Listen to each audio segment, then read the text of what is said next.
Welcome to HR for you. दोस्तों आज हम पढ़ेंगे, आपको भाषा के बारे में पढ़ाएंगे, हिंदी व्याकरण का, कि भाषा किसे कहते हैं। देखिए, भाषा जो है वो संस्कृत के भाष शब्द से बना है। भाषा जो है वो भाष शब्द से बना है, जिसका मतलब होता है बोलना। क्या होता है? भाषा के माने होता है बोलना। भाषा जो होता है वो मुख्यतः तीन प्रकार के भाषा होते हैं। भाषा कितने प्रकार के होते हैं? भाषा जो होता है वो मुख्यतः तीन प्रकार के होता है। पहला होता है मौखिक भाषा, दूसरा होता है लिखित भाषा, तीसरा होता है आपका सांकेतिक भाषा। क्या होता है? सांकेतिक भाषा। भाषा तीन प्रकार के होते हैं, मौखिक, लिखित, सांकेतिक। याद रहेगा आपको।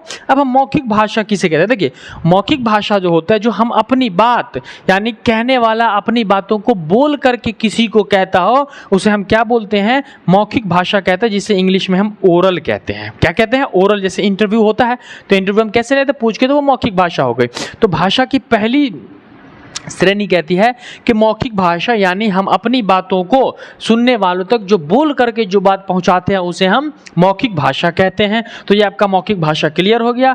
दूसरा है आपका लिखित भाषा, यानी कि हम अपनी बातों को दूसरों तक पहुंचाते हैं, लिख करके जो पहुंचाते हैं, उसे हम लिखित भाषा कहते हैं। यानी कि हम अपनी बात दूसरे वक्ता यानी कहने वाला, मैं अपनी किसी भी बातों को लिख करके अगर किसी को कहता हूं, तो वो हमारा क्या हो गया?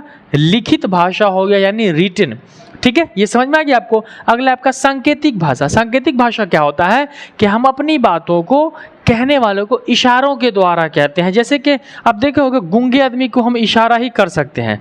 गूंगा आदमी आया है तो पूछेंगे क्या है, तुम कहाँ से आए हो, कौन हो, तो इशारा। तो यानी कि सांकेतिक भाषा, यानी किसी को हम कुछ बताने के लिए कहते हैं, कि हम जैसे किसी को कहते हैं कि वो देखो चांद, तो चांद दिखाने के लिए हम संकेत, इशारा कर रहे हैं ना। यानी अपनी बातों को दूसरों को हम इशारों में जो समझाते हैं, उसे हम सांकेतिक भाषा कहते हैं। तो कौन सा भाषा? भाषा भाष शब्द बना, जिसका अर्थ बोलना होता है। भाषा मुख्यतः तीन प्रकार के होते हैं, मौखिक भाषा, लिखित भाषा और सांकेतिक भाषा।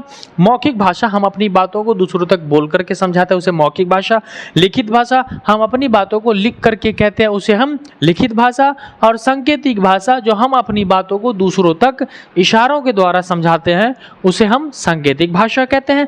तो हमें आशा है कि भाषा को आप समझ गए होंगे। देखो कितना जब बैठ रहा है, हमें आशा है कि भाषा आप समझ गए होंगे। तो ये एग्जाम में मैट्रिक के लिए बहुत इंपॉर्टेंट है, मैट्रिक और इंटर दोनों के लिए। तो आप इसको नोट करोगे, स्क्रीनशॉट लोगे, और अगर चैनल पर आपने तो चैनल को सब्सक्राइब करोगे। फिर हम मिलते हैं अगले व्याकरण की क्लास में। तब तक के लिए जय हिंद।